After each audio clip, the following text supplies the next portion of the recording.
শারক উৎসবে কেমন লাগছে? খুব ভালো লাগছে, কিন্তু ম্যাম জিনিয়া আসলে ওদের একটা জিনিয়া আসবে বলেছিল, জিনিয়া আসেনি। আর এটা হচ্ছে, এটা কি গেমিং জোন? হ্যাঁ, গেমিং জোন। সব বাচ্চারা গেম খেলতে ব্যস্ত। দেখা এদিকটা,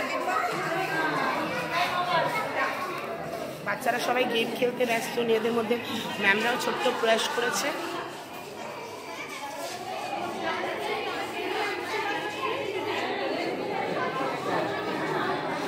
স্কুলে এইরকম ছোটোখাটো প্রোগ্রাম আমাদেরও হতো এই সরস্বতী পুজোর।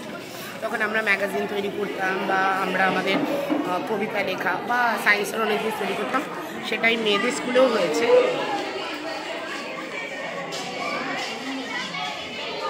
এখানের অ্যাকচুয়ালি বাচ্চাদের ক্রিয়েটিভিটি জিনিসটা দেখা যায়, তারা কতটা ক্রিয়েটিভ, তাদের মধ্যে কতটা আর্ট সায়েন্স আছে। এবং অ্যাকচুয়ালি এটা ছোট্ট খাওয়া দাওয়া সবার মধ্যে দিয়ে এটা একটা মজার উৎসব।